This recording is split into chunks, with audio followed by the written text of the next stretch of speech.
Ibu yang dirahmati Allah Subhanahu wa Ta'ala, waktu itu terus berlalu, ia tidak akan pernah kembali. Maka oleh karena itu, pergunakanlah waktu itu dengan baik, terkhusus untuk mengabdikan diri beribadah kepada Allah Subhanahu wa Ta'ala. Berkenaan dengan waktu, Allah Subhanahu wa Ta'ala berfirman, Bismillahirrahmanirrahim, wal 'asr, dan demi waktu. Kalau ada ayat Al-Quran yang artinya demi, berarti kalimat itu adalah kalimat sumpah. Jadi Allah bersumpah dengan waktu, berarti ada sesuatu hal yang penting di dalam waktu itu.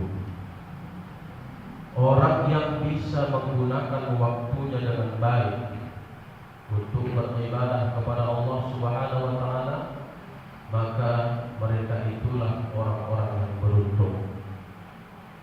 Dan jikalau seseorang itu tidak mampu menggunakan waktu tersebut dengan baik, maka merekalah termasuk orang-orang yang merugi. Maka di ayat yang kedua Allah mengatakan, Innal insana lafi khusr, sesungguhnya kebanyakan manusia berada di dalam kerugian.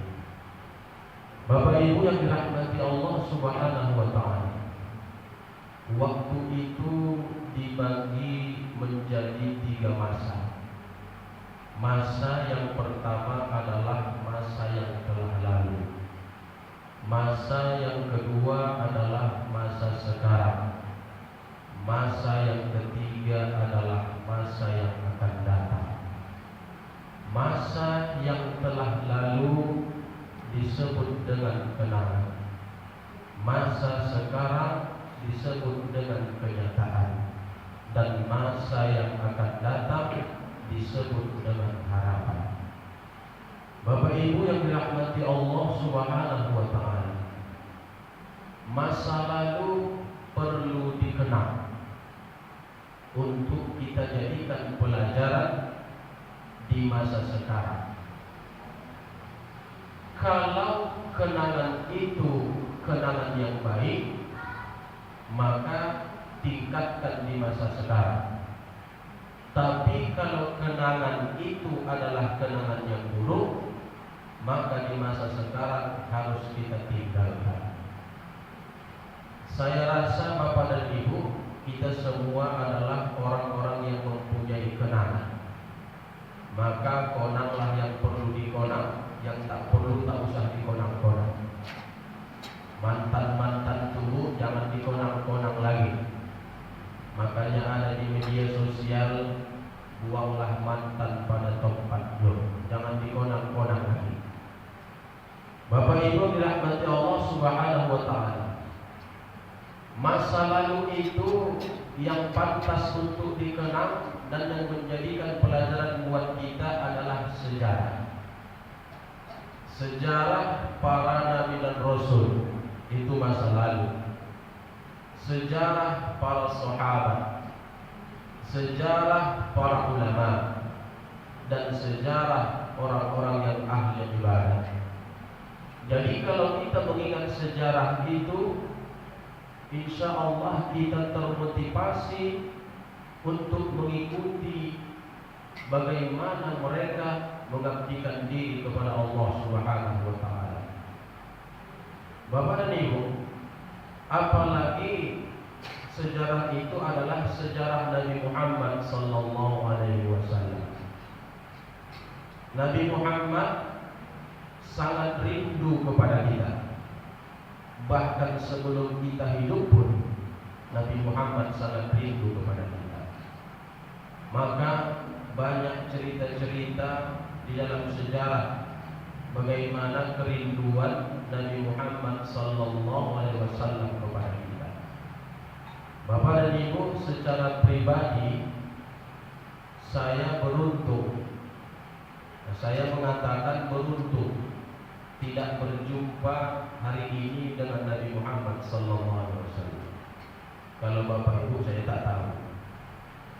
Kenapa saya katakan saya beruntung tidak berjumpa dengan Nabi Muhammad pada hari ini?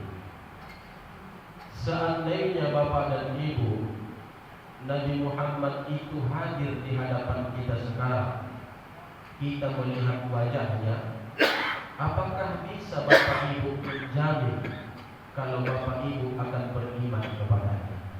Bisa dijamin kira-kira?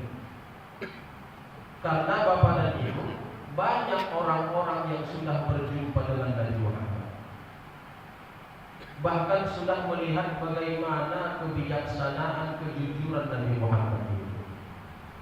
Tapi mereka tetap tidak beriman kepada Nabi Muhammad. Bahkan Bapak dan Ibu, orang-orang sebahagian saat itu sudah beragama Islam jadi. Tapi karena diolok-olok, ia keluar dari agama Islam, agamanya Nabi Muhammad SAW. Yang kedua, kenapa saya katakan beruntung tidak berjumpa dengan Nabi Muhammad hari ini? Sebenarnya Bapak dan Ibu, saudara Nabi Muhammad itu siapa? Apakah orang yang satu ayah satu ibu sama dia? Bukan, karena dia anak tunggal.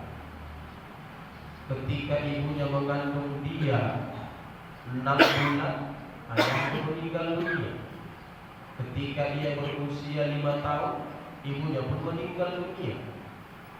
Tak ada saudara satu ayah dan satu ibu.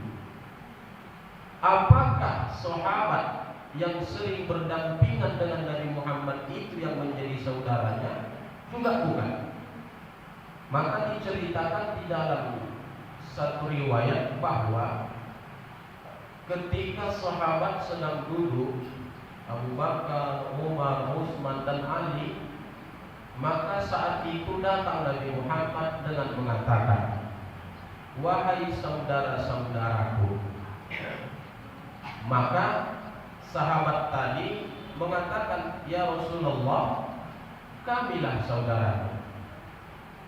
Rasul menjawab, "Kalian bukan saudaraku, kalian adalah sahabatku." Lalu ya Rasul, siapa sebenarnya saudaramu? Rasul menjawab, "Saudaraku adalah orang yang tidak pernah berjumpa denganku, orang yang tidak pernah melihat wajahku, tapi mereka beriman kepadaku." Jadi Bapak Ibu, kita kan tidak pernah melihat Nabi Muhammad, tidak pernah berjumpa dengan Nabi Muhammad.